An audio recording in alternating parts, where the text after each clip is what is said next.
Dan opened so many interesting avenues to follow up on that I'm going to sort of start with answering some of the things Dan mentioned and then move on to the topic. And one of the things that got touched on, someone mentioned the central point in a cathedral.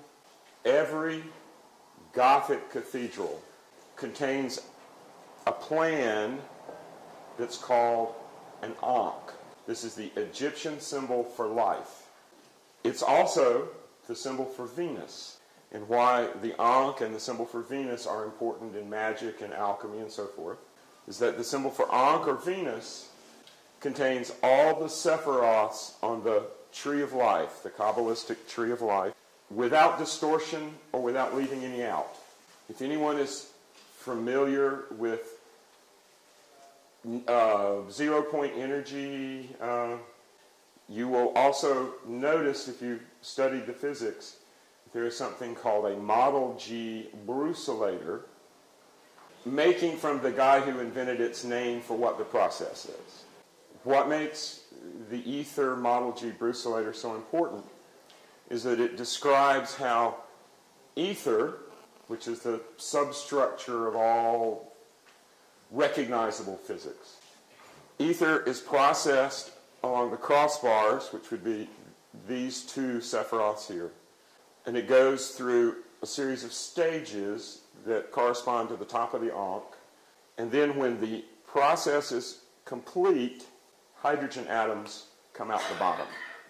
So you could say that the ankh is the basic dynamic structure from which the entire universe arises, building on the hydrogen atom.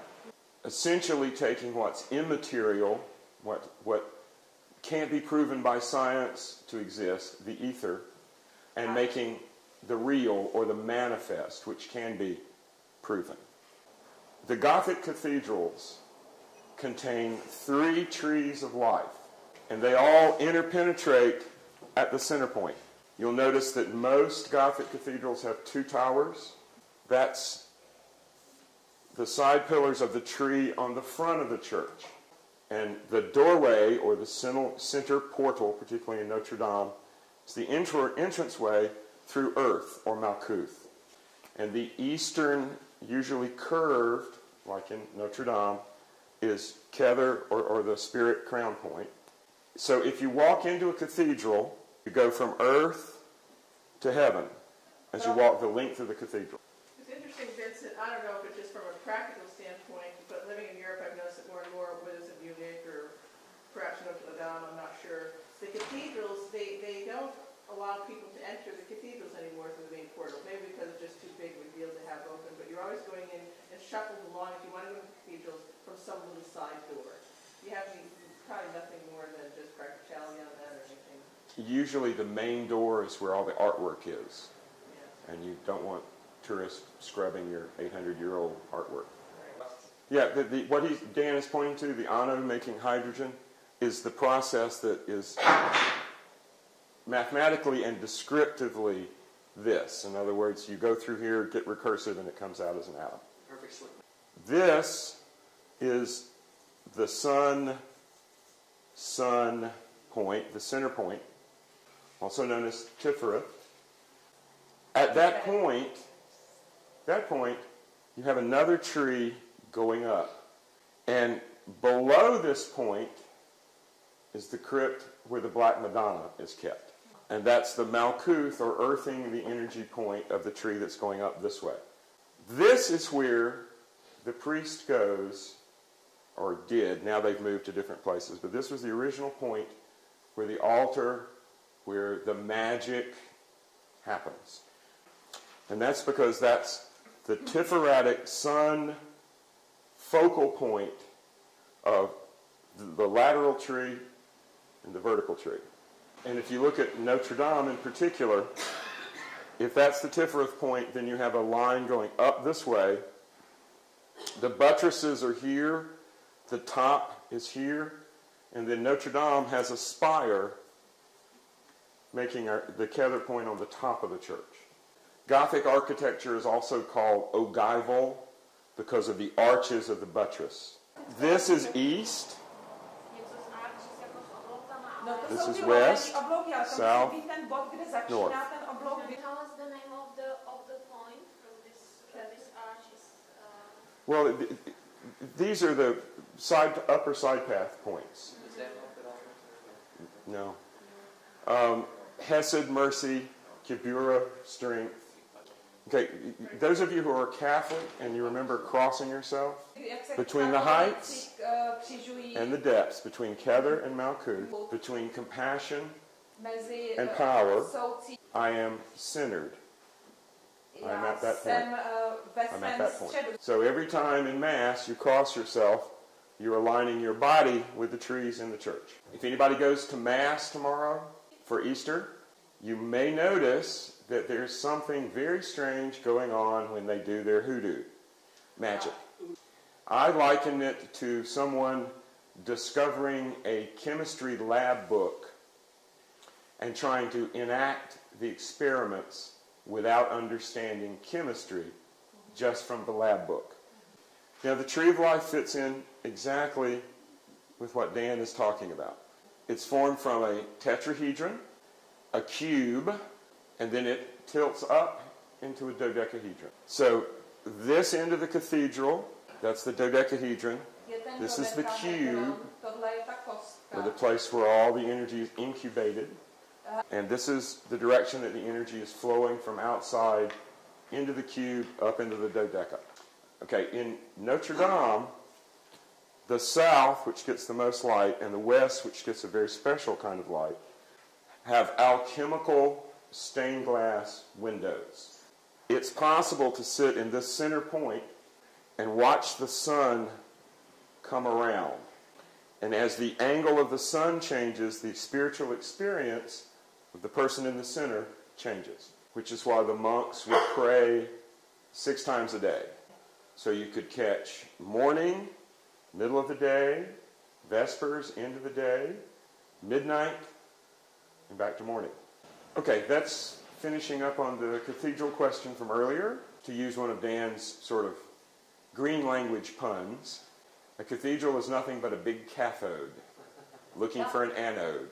Dan, remember, was talking about pentagrams and the importance of pentagrams and pent sins and fractality and so forth. But there's one component of the pentagram that no one seems to have noticed that completes the picture that Dan was talking about.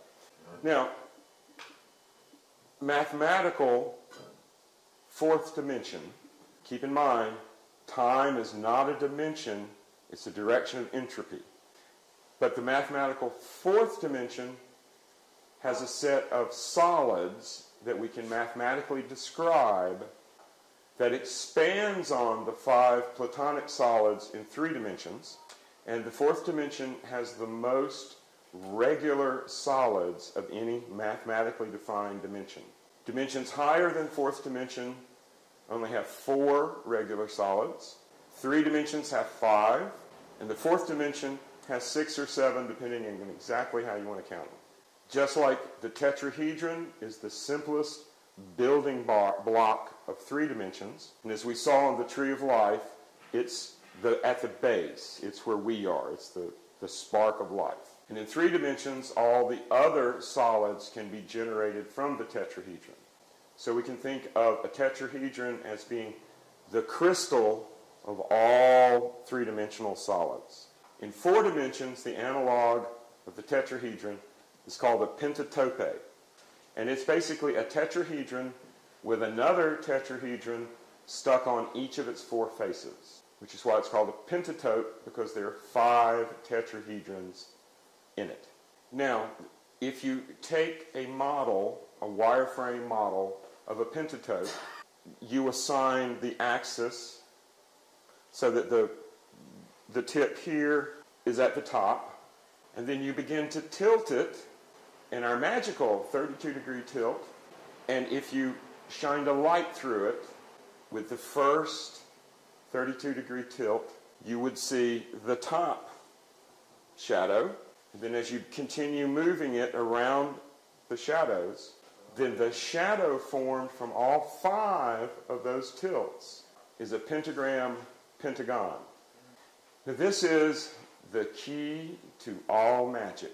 We need a higher energetic juice to make things happen down here in 3D.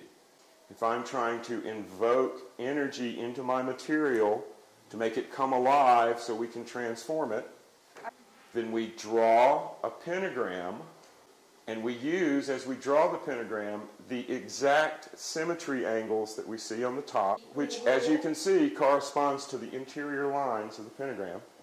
When we use the top symmetry pattern, that's invoking, bringing the energy down into that's bringing the energy down into 3 dimensions. If we want to banish that energy, make it go away, dissipate, turn it off, then we use the symmetry order seen below. And that's the banishing order of a pentagram.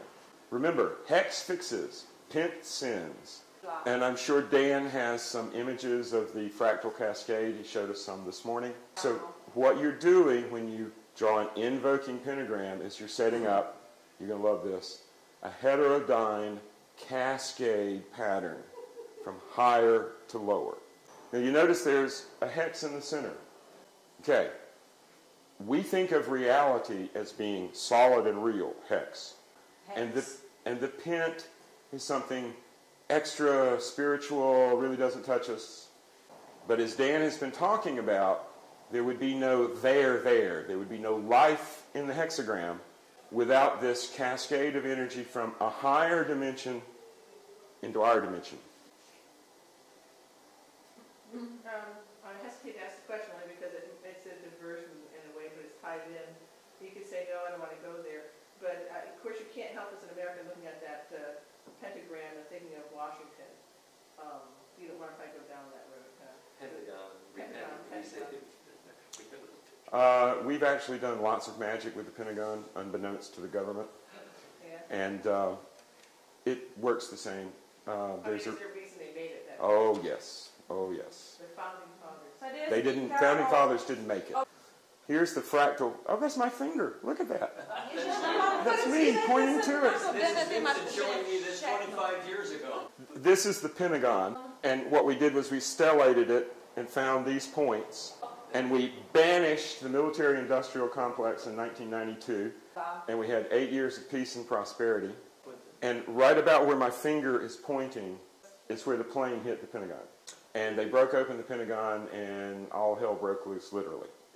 Now, this Tree of Life pattern is not just a handy karma genetic accelerator that we have built into cathedrals. It's our cosmic zip code. If you're traveling through the galaxy and you want to know where Earth is, you would fill in certain coordinates in the numbered spots. Now, that's the Tree of Life projected outward onto a sphere. This is our sun, and then the projection is 1 light year away. So you have a sphere that's 1 light year from the sun. That's our sphere of influence. All of the solar system, all the radiation belts, all the Kuiper belt, all the comets are within that sphere. So that's our very local neighborhood. Now, to find that neighborhood, to identify that neighborhood very precisely, when we project the tree onto the sphere, the 6 points here, the points labeled 6, that's the center of our sphere's equator. And as you can see, there are 4 trees projected out. Tree, tree, tree, tree.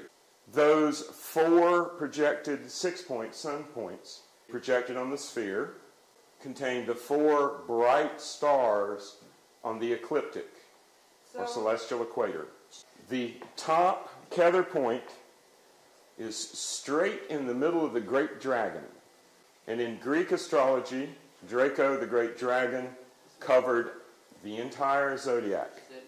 This is the timing that we're in now, so slightly different from what we're talking about. So if you align the top point of the tree, Kether point, is in the coils of Draco. Then the Malkuth point, the grounding point at the bottom of the projection, is on the Lesser Magellanic Cloud. Now, the ancients knew all about this, because there's a 3,000-year-old sculpture from China that shows a pole standing on the back of a turtle and with a snake wrapped around the top. And that's the ecliptic pole of our local neighborhood. The north pole of our planet slowly moves every 26,000 years. And this point up here is Draco. That's the top. It's the center in between the Magellanic Cloud and Arrakis in the center of Draco. By the way, the planet they discovered maybe 10 years ago, deep, deep space in the center of Draco, some science fiction saturated astronomer named it Arrakis, right out of Dune. Okay? The pole, this point, revolves around the vicinity of Draco. If you've ever seen the Gnostic image of an egg with a serpent wrapped around it, that's what it represents. Now, in addition to the top and bottom, in addition to the 4 stars on the ecliptic, there's stars in each of the other numbered circles.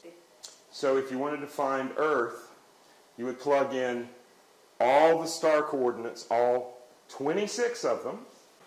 So you punch in your 26 coordinates, and then you hit the warp drive button on your spaceship, and poof, you're orbiting the sun. Now, every inhabited planet, every planet that there's mind on, will have a zip code just like this. I have a marvelous astronomy program called Red Sky that allows you to see space from all of the local, within about 7 light years, systems. So it's possible within that range to figure out the tree of life and the zip code for Alpha Centauri or Tau Ceti. So if you're going to find where you are in the universe, you have to have a zip code. And that zip code corresponds to a pattern that creates hydrogen out of ether and tells us psychologically how we get from Earth to heaven, and spiritually how we advance our evolution and grow our DNA by going to church. That's not to say that every star has life, but you can find a zip code for any star that you've got a program competent enough to show you the view of space from that location. Remember Dan was talking about the plasma storm? Here are the star kids watching the plasma storm heading in. Now, in the time period that we're experiencing at the moment, the alignment of Earth is lining up so that where those 6s are, those 4 6s around the edge, those are cusps of constellations now, right? A cusp is where 2 zodiacal signs meet.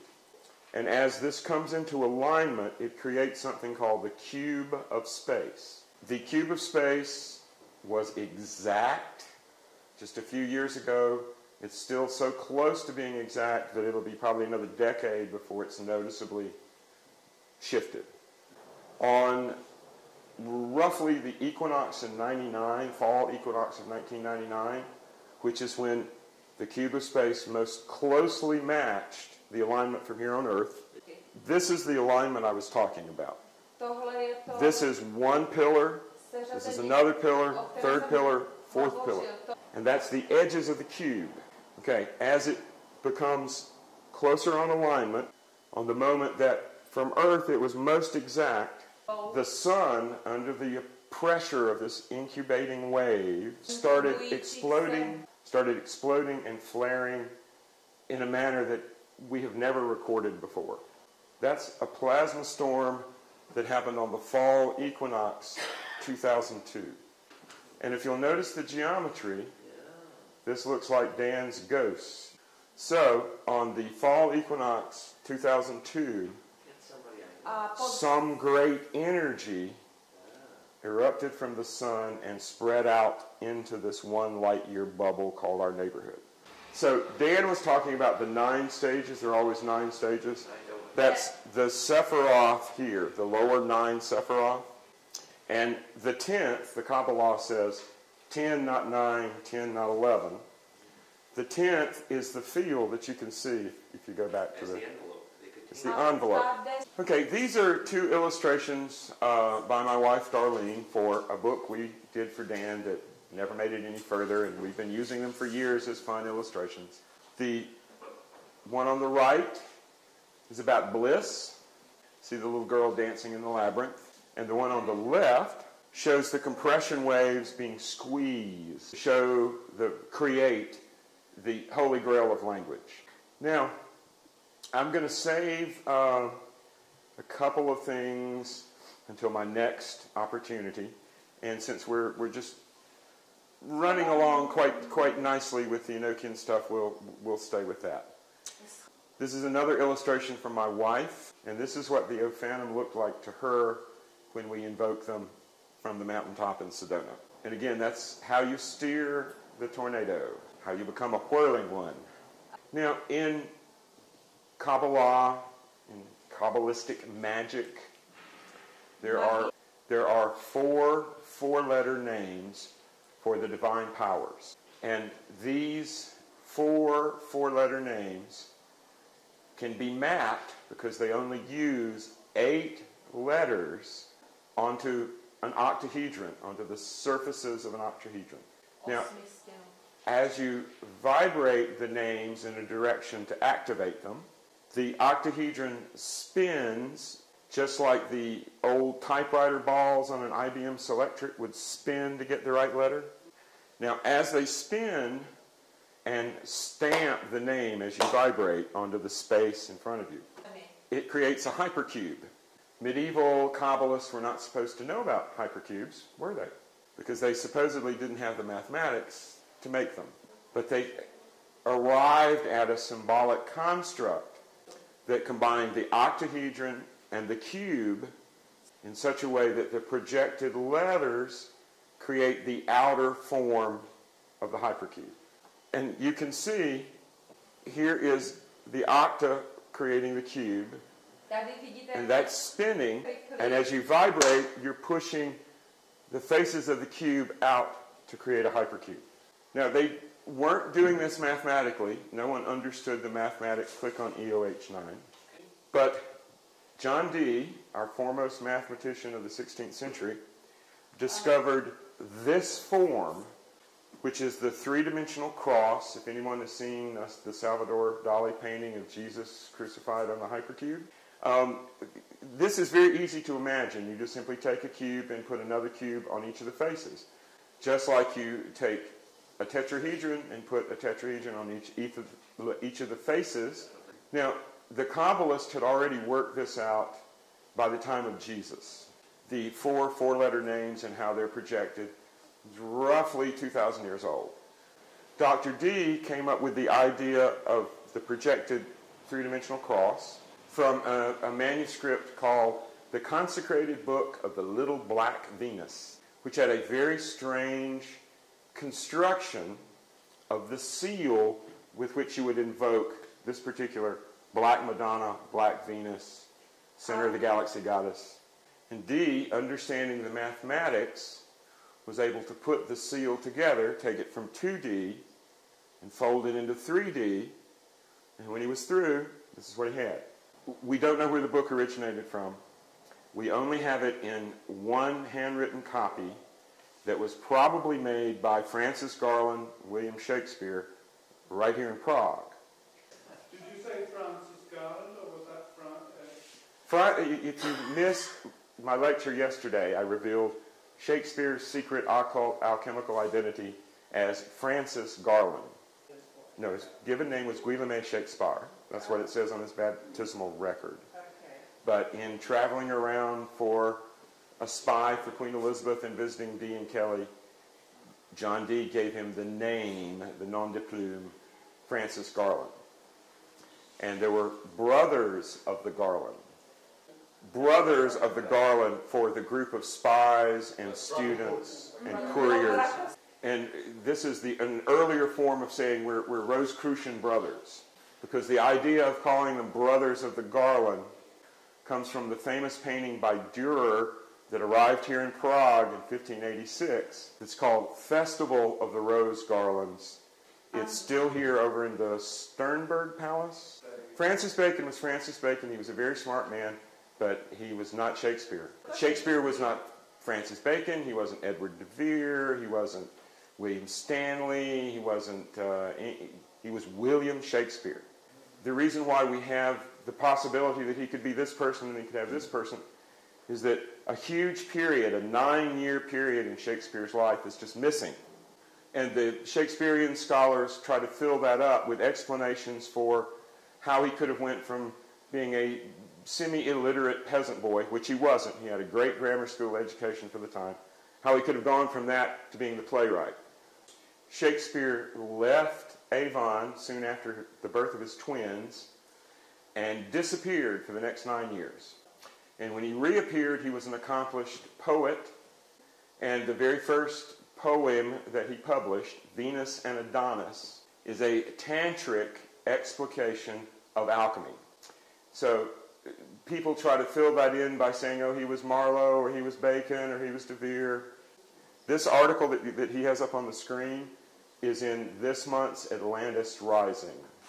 If you just simply say, okay, how did Shakespeare get this information? How did he go from being, kind of smart, kind of good with words, to being an occultist, to being able to write plays like King Lear, poems like Venus and Adonis? Then you either have to invent a whole new personality, say he's Bacon or De Vere, or you have to figure out where he was during those 9 years that he could have learned all that stuff. Apparently what happened is that Shakespeare fell in with the Areopagus circle around Philip Sidney and became perhaps secretary to Edward Dyer, who was a member of the circle. And Edward Dyer shows up in Prague in the fall of 1586 as a spy, spying for Queen Elizabeth on Dee and Kelly's work here. Edward Dyer was first referred to in Dee's diary as Edward Garland, one of 4 Garland brothers that Dee mentions. Rather quickly, Dee stopped referring to Edward Dyer as Edward Garland because everybody knew who Dyer was. Dee kept his diaries not to remember for his own purposes what was happening, but so that people could sneak into his rooms at night and read it. So knowing that his diary was going to be read by all these spies, he put things in code, puns, and what we call green language, which is a sort of an alchemical code.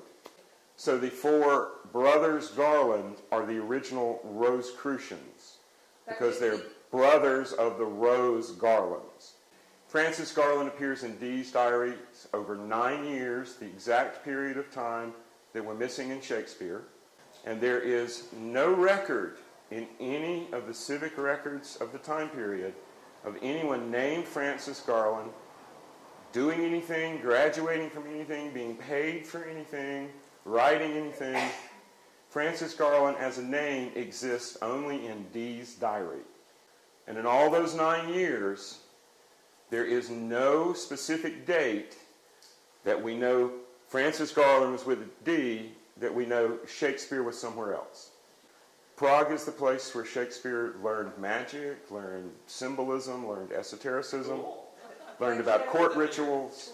Now, the really cool thing about this is that as soon as Edward and Francis Garland arrived in Prague, remember, Edward Garland is a spy. Everybody knows Edward Garland is a spy. So the first thing Kelly does is show Francis and Edward Garland a real transmutation. And Kelly gave Dyer the crucible that the transmutation was performed in to take back to England as proof that he'd figured it out. This so excited Lord Burleigh, who was the spy master for Queen Elizabeth at that point, that he sent Dyer back to Prague immediately with instructions to pick Kelly's brain and get the secret. It's super. Oh, wait till we get it written. So it's even Kelly, better. Kelly is obviously an Englishman, it sounds like, from the name. Oh, that went okay. down to Prague. Why was he here? What was he Oh, doing? okay. I'm missing a few steps here. Now that we've gotten to that point, let's talk We're all about this. intrigued. We have to know how this I'm doing this kind of fits and starts. It's Dan's influence. He's got me being fractal. John Dee was the smartest man in the world in the 16th century. He's the Elizabethan equivalent of Einstein. He worked as a spy for Elizabeth and perhaps Maximilian II, Rudolph's father. His secret code in the British Secret Service was 007. The 007 is actually an accident. Dee signed his dispatches circle, circle, slash, and it's actually for your eyes only, which is another Ian Fleming novel. Glasses, and you hold them. So good. See, so he's drawing how his message is to the Queen. He's drawing, and he draws the two eyes. That's right. And the little thing. Yeah, you have to hold the glasses. That's right. This means for your eyes only. Mm-hmm. Dee is not really the model for James Bond. Edward Kelly is, but that's part of the story we're getting to. Dee spent the 1560s collecting manuscripts. He spent the 1570s doing mathematical work on navigation and Euclid's geometry and created the idea. He also was Frobisher, who was an English explorer that discovered a lot of North America. He was a good friend of Dee and had Dee's charts. So Dee's involved in all of that. So by 1580, Dee had decided that he had absorbed and learned and understood all of science as it existed right then. And the only way to get more information was to bump it up to a higher authority. And one of the books he copied in the 1560s was a coded book on angelic magic by Trithemius. So that's where Dee got the basic idea of going to angelic intelligences, these big beings that are the size of nebula, for better mathematics, better information. So Dee formulated the desire to do this, started working on how he would have his little room to meditate and etc. In November 1581, Dee was in his prayer room and he heard a knock on the window. And that was on what you guys would call the second floor and what in America we call the third floor. So naturally, Dee was rather surprised that someone was rapping on his window. So he opened the window and there was an angelic being who handed him this.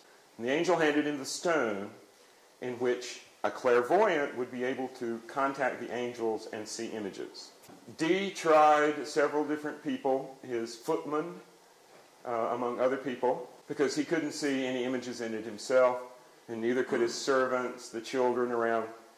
Picked up a little bit, but not much. By the spring of 1582, Dee was thoroughly disgruntled with the whole process, and again, fate intervened. A fellow showed up at his door, claiming to be an alchemist and a clairvoyant, and he originally introduced himself by the name of Edward Talbot. Dee quickly figured out that he wasn't Edward Talbot, that he was a man called Edward Kelly, probably through his Secret Service sources at the court, because Kelly had quite a reputation. He always wore his hair long, or one of those like Peruvian caps that came down over his ears, because he had the tops of his ears cut off for making gold coins from alchemical gold without royal permission. Kelly was also the illegitimate son of the King of Ireland at that point.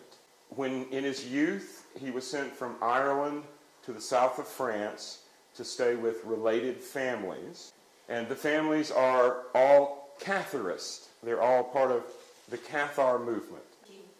They were the de Foix from the famous sort of white lady of the Cathars, Esmeralda de Foix. And that branch of the Foix were also related to the Boleyns. The Boleyn family, which was Queen Elizabeth's mother, Anne Boleyn. So Kelly had some very entertaining connections. He studied medicine under an assumed name, which I'm not going to reveal before the book is published. Sorry, guys. At Montpellier in southern France, which was the most prestigious medical university in the world at the time. And he was a master of psychotropic drugs.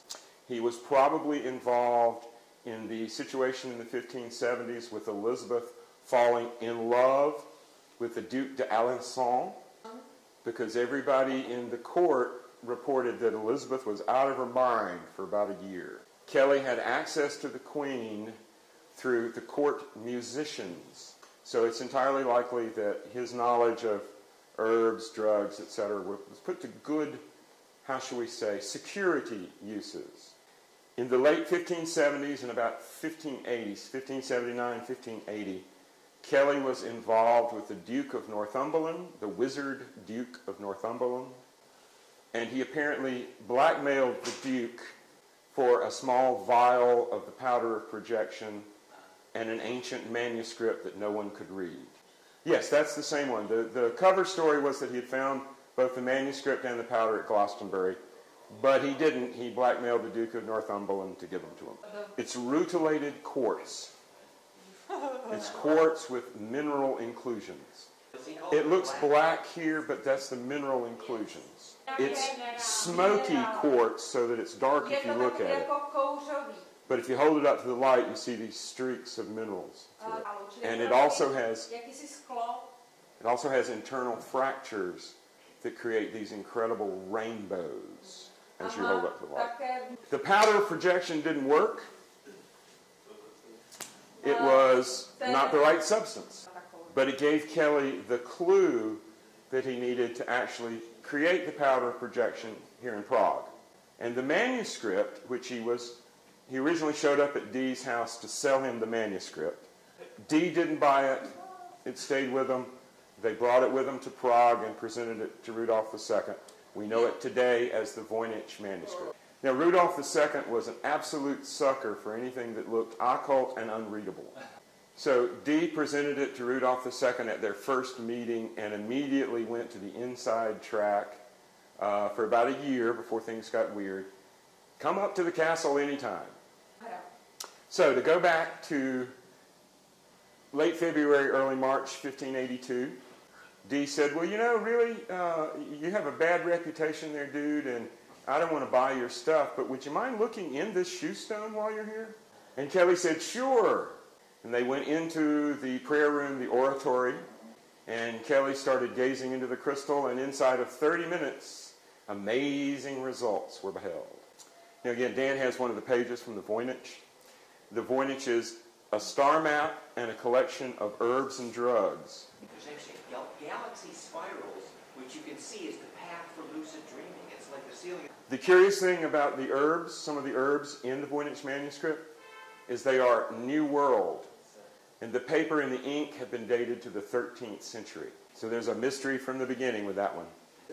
Yes, it's in the Yale Rare Book Room. Yeah. They, high-res copies now. Oh yeah, there's high-res copies on the internet. The book itself was apparently copied with some sort of herbal ink or whatever. If you spend a lot of time poring over it, my wife and I have both had this experience, you get disoriented. It's like just turning the pages, you're releasing little powders of something. So I recommend you look at it online. Don't go to the Yale Library. Do we know the herbs, the names of the herbs? Some of them we can identify, some of them we can't. I am of the opinion that Edward Kelly was faking it that first visit, that he would have done perhaps anything required to get on Dee's good side. But very quickly that changed because Kelly really did begin to see things in the stone.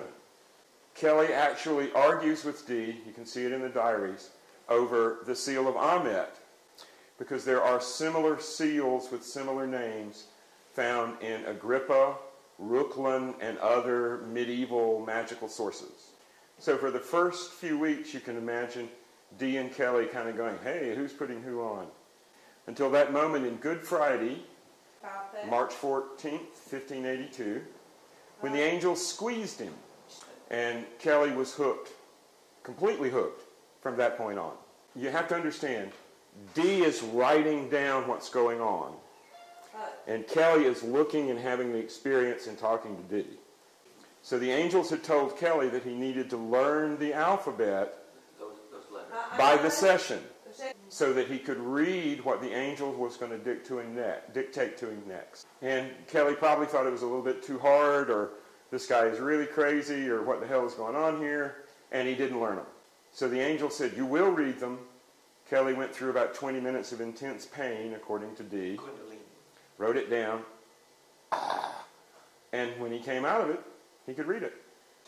Now, in the next few months, before Count Lasky showed up and whisked them off to Prague, they received the rudiments of the calls and the rudiments of the structure of the elemental tablets. We're not going to go into those. Soon after they arrived in Prague, late 1584, early 1585, the angels dictated the round tablet of Nalvage.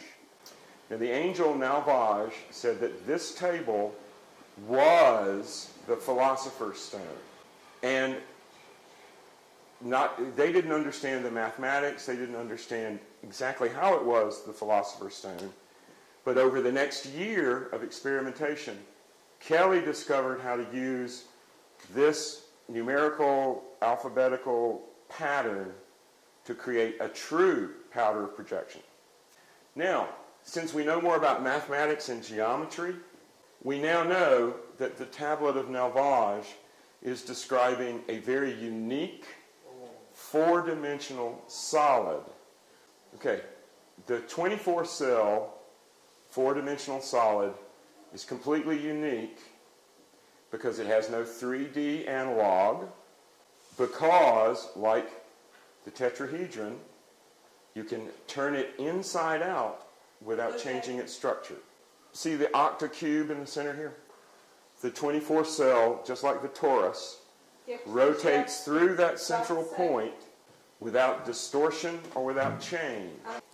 It is the only complex solid in any dimension that is self-similar, recursive, folds through its center without changing anything about it. Torus. Now, how we discovered the correspondence is by following the angelic instructions for filling in the letters on the tablet of Nalvage. And these letters turned out to be key, these L's, because the L's are the same shift points that you see here. So each of the L's here corresponds to one of these phase shift forms there. Now, if you have a fourth dimensional solid that is fractally recursive, folds through its center without changing its shape, you have basically non-destructive or constructive negentropic compression of waves, which is self-awareness. Now, the really fun part about this is if you analyze the ratios, the central cube octa that everything folds through, if we give that cube the same measurements as the cube in the sphere of the Earth, then the outer edge is the orbit of the moon. Now, Dee and Kelly didn't keep precise notes on how to do this, but visualizing the tablet and using it with the proper astronomy, phases of the moon, times of the year, where the planets are, and using some meteoric sand that you can still find examples of out at Kutnahor, you can produce the powder of projection. And it's a process of, again, fractal recursion, constructive pressure waves, and programming languages. The angel names are so powerful that they were dictated backward from the stone. So that angel names? Yes, these names, like the L's here I was talking about there, these are all names, so that they wouldn't accidentally be activated as they were being written down in the session. The reason why we don't teach some of the mechanics of this, it's roughly equivalent to giving a 12-year-old child an atomic reactor. And some 12-year-olds would do fine with it, and some 12-year-olds would blow up the world. So we try to keep dangerous weapons out of the hands of children. So the tablet of angel names there, relationship to the tablet of Nalvage there, are you going to say? No, there is no... The archangelic names in the 7x7 grid are from the Seal of Truth. That's a different type of programming. But the concept that the angel names are a sequence of charge symmetry is very important. That's the bodiness of the angel. But later you'll see that the concept of the angel body is the plasma symmetries. That's why when you invoke an angel, So this will lead us to our climax ritual that we do this together. That's it. Thank you. That's it. So,